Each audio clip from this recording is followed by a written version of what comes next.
So just when you think you might have your arms around everything, something entirely different comes out. As President Trump announces if he has to call the Insurrection Act, he will, something entirely different happens.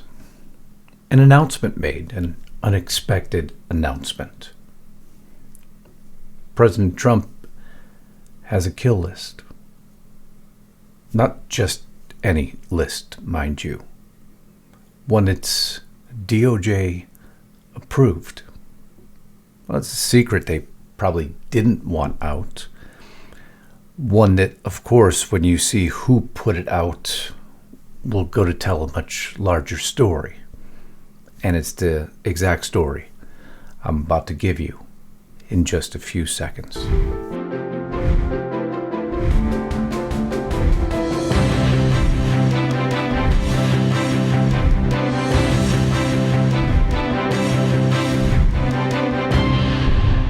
Now, as I prepare for you every day, there's some major news stories we're going to cover ahead of the primary story, just like the ongoing saga. Now remember, if anyone else was to ever talk what the Democrats are now talking, well, if you're on YouTube, your chatter was gone. But the Democrats have no problem, well, stating things just like this. And next year, I fear that what they're going to do is deploy these folks eventually to polling places and say they're protecting the vote.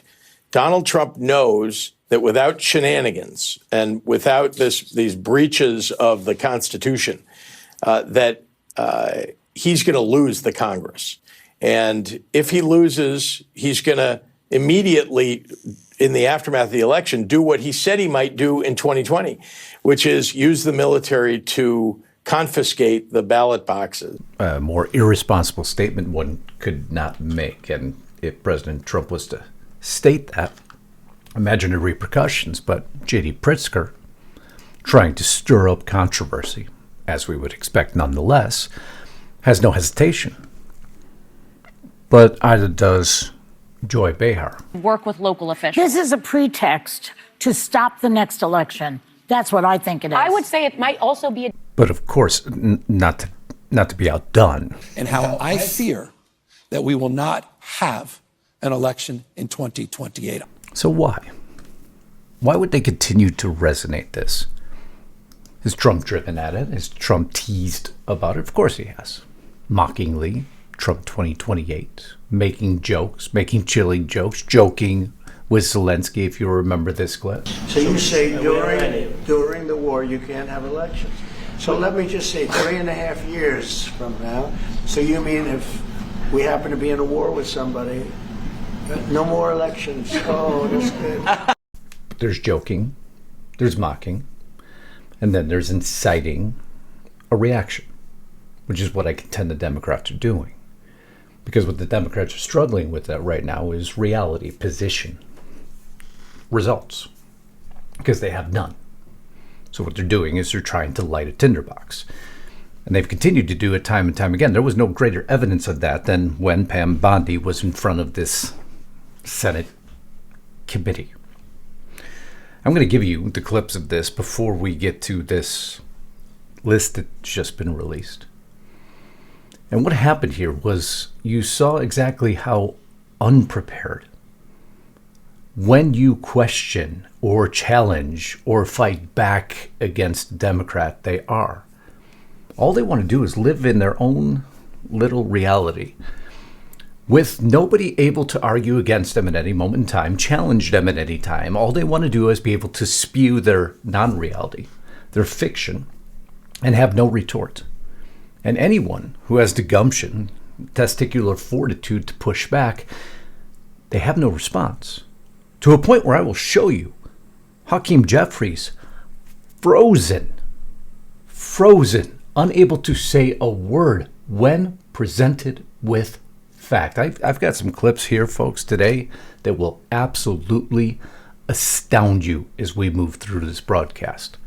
But before I do, thank you all again for all our new subscribers. Welcome home. If you're new here today, I'd love you to subscribe.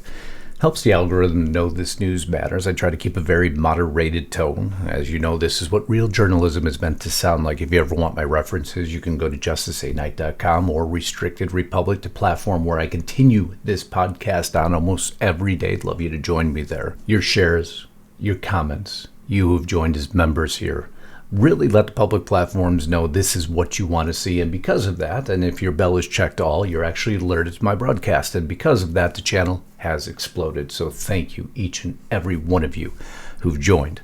I also want to give a special thanks to, of course, the person who helped me to bring you this video, the company to help me bring you this video. And right now it is very appropriate timing. Their name is Chapter. What are they? They're licensed Medicare professionals.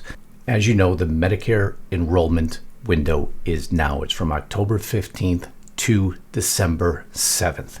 This is more appropriate now than ever. Again, Chapter's licensed Medicare professionals. Seniors get bombarded with mailers, robocalls, everything this time of year, and it gets confusing. All the pushing, this plan or that plan, what do I do? Well, you call people who know what to do. It's a simple free phone call, 805-619-5011. Plans change every year. Some even go away. Some people don't realize that. And if you don't check and you don't go to people who know what all the plans are, what has changed, what do? You can lose your doctors, end up overpaying. And most agents want to steer you to the plans that make them money. That's not what Chapter does. They find the best plan for you and you make the final decision. And how do they do it? They can do it in under 20 minutes. The average person who calls them saves $1,100. Chapter reviews every plan nationwide, and they make sure you're on the best plan. And they're the only ones who do that. Remember, on average, the average person who calls them saves $1,100 a year in under 20 minutes. Man, that's a heck of a benefit by calling 805-619-5011. Don't wait till the last minute. Call today. You talk to a live person, not a robot. And then you can enjoy the rest of the year and enjoy the rest of the holidays, hopefully with a little bit of extra money in your pocket, because you know your kids and grandkids are going to be asking for it, because Christmas is right around the corner. Give them a call today. Again, 805-619-5011. But now, let's get back to this video. Attorney General Bondi, you are the Attorney General of the United States. Director Patel reports to you. Do you believe he's doing a good job, yes or no? I believe Director Patel is doing a great job. You know where he is right now, Senator Padilla? Right now, you asked me a question. Yes, Director I know Patel where he right is, now and I know where is in he's headed Chicago, because you said Senator it earlier Durbin, in the hearing. fighting to keep You've said Chicago it earlier in the hearing, and yes, I have been paying attention. You know, you want order in here now, yet you stormed the Director of Homeland Security, Kristi Noem. You sure. Because the fact of the matter is, a half a dozen violent criminals that you're rotating. Didn't have order that day, did you, Senator? Attorney General. I tell you, none of these senators were prepared for Pam Bondi. She did an absolutely amazing job of showing what happens when you challenge a senator to facts and reality, especially a Democrat. How about Senator Blumenthal? You know, he also struggles with basic fact and reality. Some people don't realize when it comes to his service. Well, Pam Bondi realizes the truth in that statement. I do have a question. In the merger that took place, which merger? You've listed many. Involving American Express GBT, I understand that Brian Ballard, longtime backer and head of the law firm where you worked, was instrumental in lobbying the Justice Department to drop that lawsuit. It was dismissed, so it's not subject to a court review. What conversations did you have with Mr. Ballard? Senator Blumenthal, I cannot believe that you would accuse me of impropriety when you lied about your military service. I am you not lied. asking You admitted you I am lied not to be accusing elected a you of U.S. senator. impropriety. You I'm asking lied. you How about dare you? I'm a career prosecutor. with Mr. Don't you Ballard, ever challenge my integrity. had I have apparently- abided by every ethics standard. do not question my ability to be fair and impartial as Attorney General, and anything You'll with answer that my question to former another of my firm, colleagues. Ballard Partners. Thank you. They simply had no response. They couldn't respond, and time again just closed down the question when faced with a woman who did not fear them. But a couple of Republicans now don't fear them. Everybody's seen through them now for exactly what they stand, and none other took more brunt of the ire than Dick Durbin. When we see what's happening in Chicago right now, Illinois, his home state, man, did he take center stage in the fire that Pam Bondi threw. Thanks, Mr. Chairman. Madam Attorney General, let me ask you this question. Were you consulted by the White House before they deployed National Guard troops to cities in the United States? I am not going to discuss any internal conversations with the White House. You won't even say whether you talked to the White House about this? I am not going to discuss any internal conversations with the White House with you, Ranking Member. I noticed that. What's the secret? Why do you want to keep this secret? The American people don't know the rationale behind the deployment of National Guard troops in my state.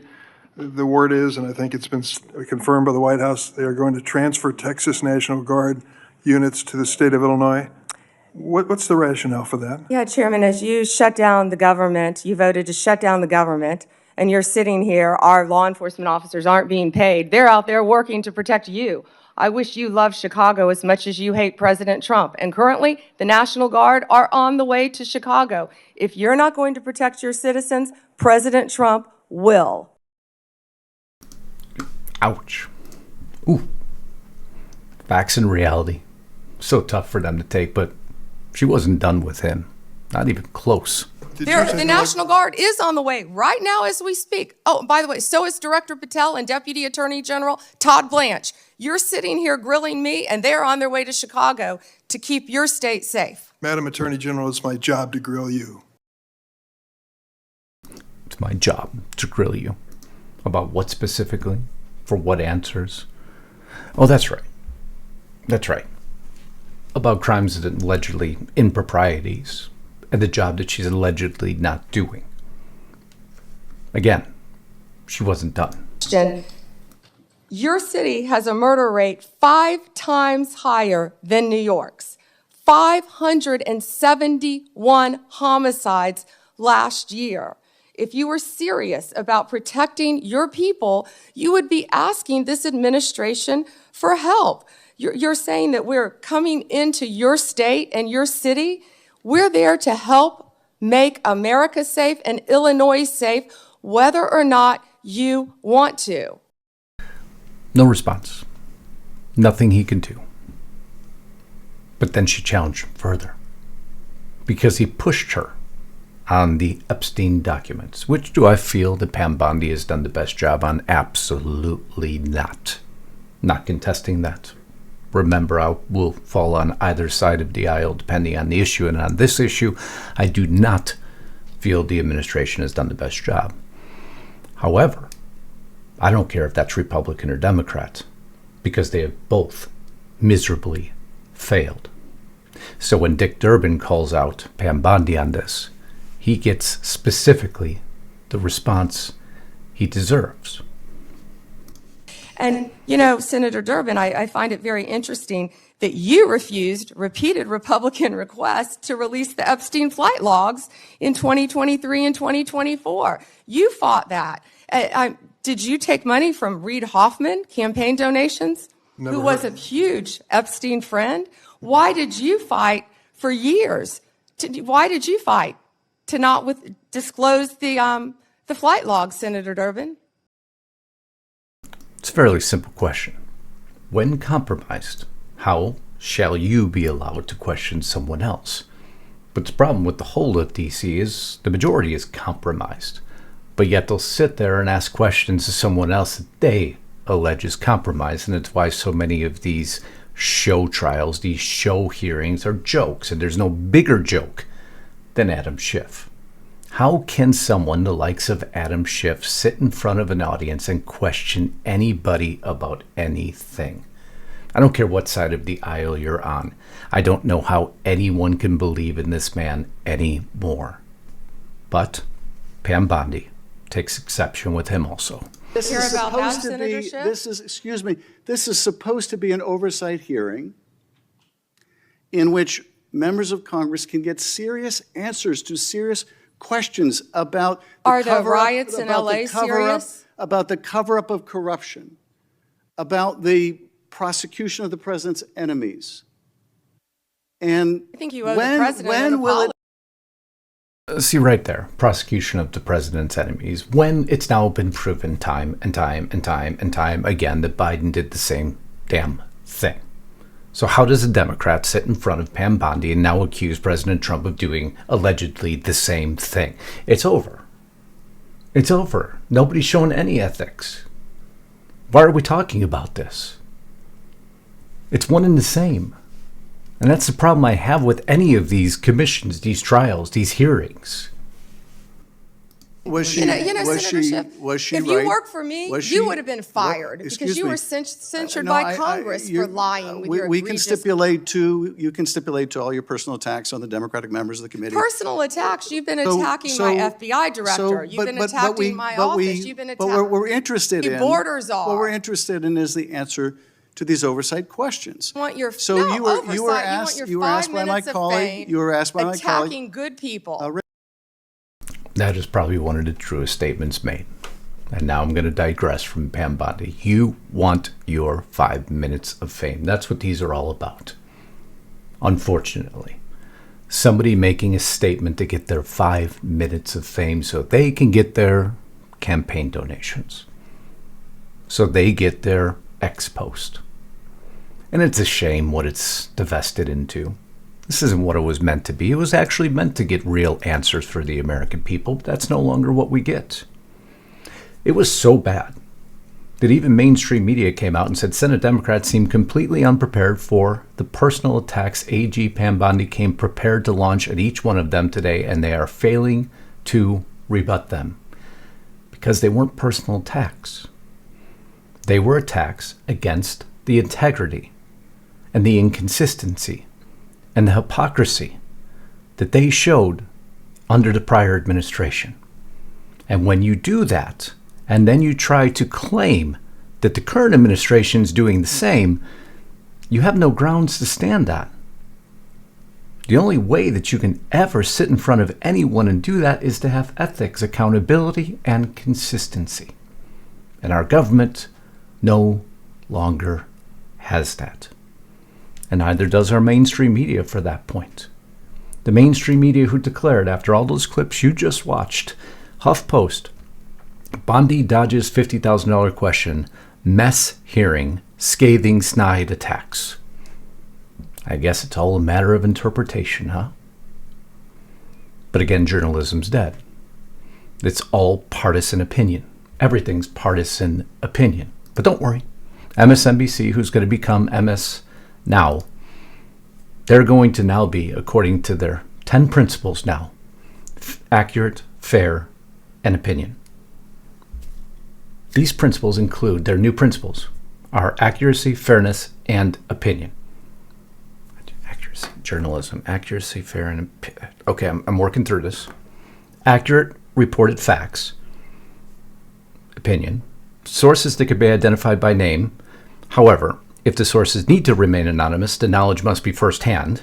If it's anonymous, how do we determine it's firsthand?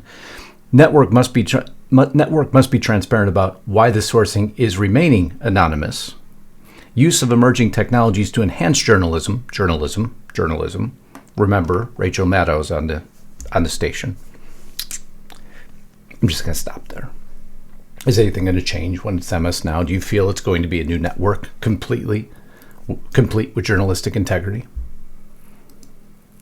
When we have Democrats out there who spied on the likes of Josh Hawley, who are now questioning Pam Bondi for integrity, from an administration that spied on 8 Republican senators? Of course not. There was the actual FBI document, unclassified, to prove it all. Kash Patel going out, allegedly firing everybody involved in the investigation. But how many arrests have we seen? At this time, I believe, after the events of J6, the Biden administration have already arrested about 110 people. At this time, during the administration. This administration, how many have been arrested? Just waiting for it.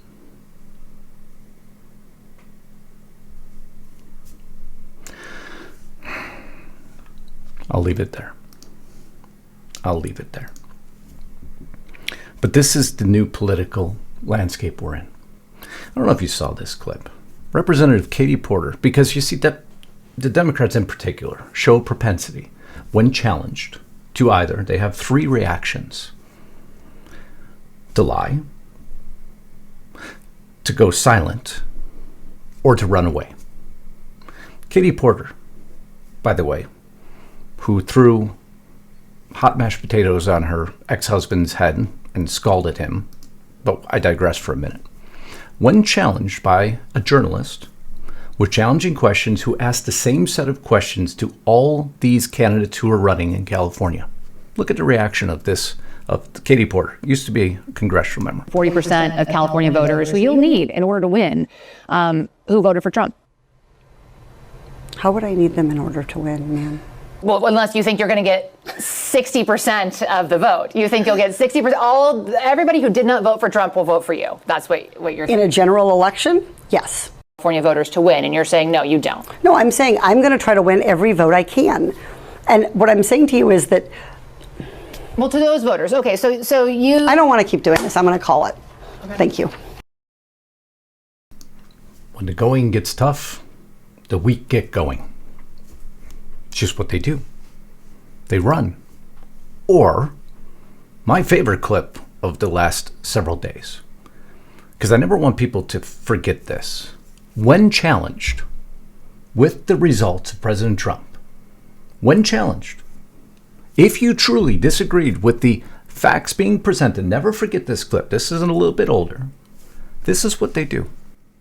Mr. Speaker, I don't know about deflation and costs coming down. All I can tell you is that the inflation rate itself was 2.7% in the most recent read year over year, versus it got to a high of 9% under Biden. Stocks are at record highs. Unemployment is 4.2%. That's full employment. The GDP was 3%. The border is actually secure. We've got trade deals with EU, Japan, many more in the works, and trillions of dollars of foreign investment coming here. Iran's nuclear ambitions have been set back indefinitely. And I just wrote down a few things. So I just have to ask you, where is the calamity that you're talking about? And it almost seems like for Democrats, socialism is the answer to these problems. Or, I don't know, an end of democracy or something?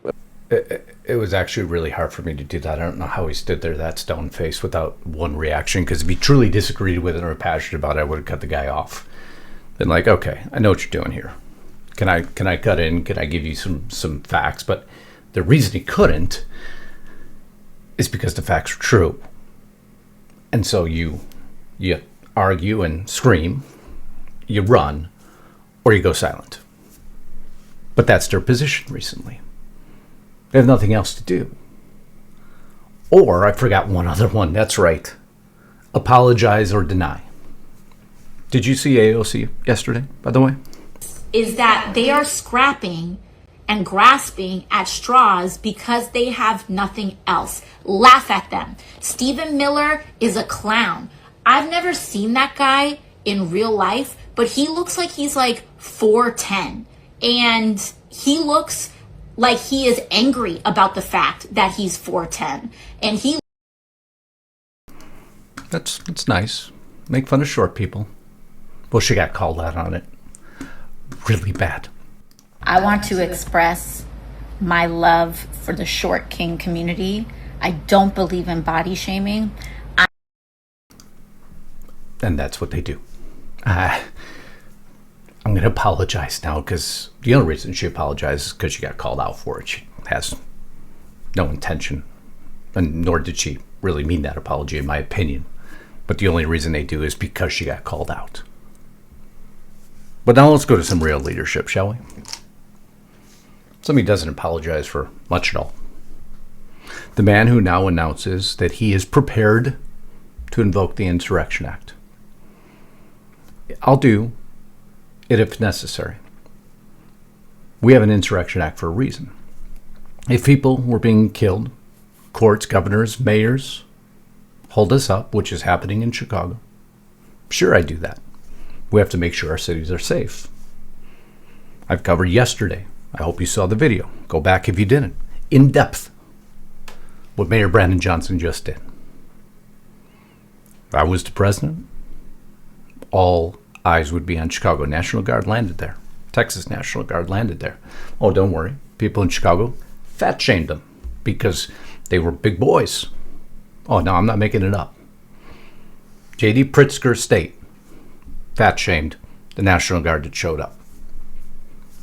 Not making it up. So Trump's preparing. But while he's dealing with all of this at home,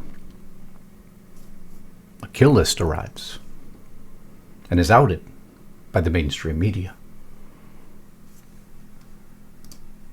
Trump calls off diplomatic outreach to Venezuela. I told you about this over the weekend. Venezuela is flanked right now. Warships, fighter planes. We even have a sub out there. The move paves the way for a possible military escalation against drug traffickers or the government of Nicolas Maduro. We've minced no words over this. However, it is the New York Times and CNN putting this out. Beware. American officials have said the Trump administration has drawn up multiple military plans for an escalation. Those operations could also include plans designed to force Mr. Maduro. Mr. Maduro. Look at how they word that. From power. Marco Rubio, not Mr. Rubio, Mr. Maduro, but not Mr. Rubio. Notice that. Just want to point out what they do here. The Secretary of State and National Security Advisor has called Mr. Maduro an illegitimate leader and repeatedly cited a U.S. indictment of him on drug trafficking charges. Oh, now we get Mr. Rubio and Mr. Maduro as a fugitive from American justice. And the United States increased the reward for Mr. Maduro to $50 million. A White House official said Mr. Trump was prepared to use every element of American power to stop drugs from entering the United States. I would hope he would use every element of American power to stop drugs from entering the United States. That is kind of his job. And has been clear in his messages to Mr. Maduro to end Venezuelan narcotics trafficking. Trump determined the U.S. is now in a war with drug cartels. Yes, he declared that in multiple orders. He hasn't minced words because he's a leader and he hasn't backed off his words. As a matter of fact, he's taken actions on his words. Maybe some of those in Congress should maybe take a few notes on what leadership is and consistency. Not that he's always consistent. And then this. Exclusive. Classified Justice Department Justice Department opinion authorizes strikes on secret list of cartels. Oh, we have a problem. A, the White House has worked hard to have every document shut down, every leaker shut down. 19 hours ago, classified Justice Department opinion. Very dangerous to have this come out. Trump has a kill list. The Trump administration has produced a classified legal opinion that justifies lethal strikes against a secret and expansive list of cartels and suspected drug traffickers, according to multiple people familiar with the matter. Well, now they all have a heads up, don't they? See why the mainstream media doesn't always serve in the best interest of we the people? Who gave them this intelligence, I wonder? The opinion which was produced by the Justice Department's Office of Legal Counsel and has not been previously reported, argues that the president is allowed to authorize deadly force against a broad range of cartels because they pose an imminent threat to Americans. Yes, he already declared that. The list of cartels goes beyond those administration has publicly designated as terrorist organizations. Ooh, how did they get that intelligence? People familiar with the opinion said. The opinion is significant, legal experts state, because it appears to justify an open-ended war against a secret list of groups, given the president power to designate drug traffickers as enemy combatants and have them summarily killed without legal review. Just digest that for a minute. You know what that statement means, right? Do you know CNN put that out based on classified intelligence? Do you know the implications of that statement? Now, if Congress truly was doing their job, and they believed any portion of this to be true, they would be frothing at the mouth right now. Because that would be against President Trump's powers, technically. So is that why CNN leaked this out? So that Congress gets a hold of this and takes action to slow down actions against drug traffickers and drug cartels? I could see no other reason. Because wouldn't everyone want to stop seeing illegal drugs into our country? It appears the mainstream media doesn't. By this logic, any small, medium, or big group, I guess they're delineating size, that is trafficking drugs into the U.S., the administration could claim it amounts to an attack against the United States and respond with lethal force. Well, it does constitute an attack into the United States. Anyone who's trafficking drugs into the U.S., what else would you declare that? Legal trade? So far, the U.S. has been engaged in shoot-to-kill actions of the Venezuelan coast targeting narco-terrorists and traffickers. But they are stating that, according to this opinion, now anyone crossing the border will be killed by the U.S. government. That's what they're trying to declare here. Do you see the danger in that article? And the danger of publicizing a list authorized by the DOJ when it's simply just an opinion? Which, by the way, the president gets all the time. Doesn't mean he takes action on it. But of course they don't go that far, do they? So before the story gets out everywhere, I wanted to make sure you had a background to what this actually means. There is a war against narcotics in this country. President Trump has been very explicit on that. And so, would it be outside the realm of possibility that he wouldn't ask the Department of Justice who he can go after and who he can't, and what limits of authority he has and what limits of authority he does not have? No. That would be normal course of action for the President of the United States of America. That does not mean he has been given authority, nor would take authority to do so. But mainstream media will take that, push it out to thwart the president's efforts and or to elicit a reaction from Congress to further stop President Trump from any actions, to envelop it into a larger initiative to slow down progress on anything that President Trump is doing. And that is what those stories are truly about. Before I go on to what the Biden administration did, and is now out, which we've been covering for years, but is now confirmed, and it involves good old Hunter, as we move on forward in this podcast. For those of you who haven't joined me on my extended podcast, just go to restrictedrepublic.com. Join me there. Do this almost daily because it's hard to imagine, but there's actually more information available to you. I'm going to take a breath now. As we kick this into the full format, just go over to part 2.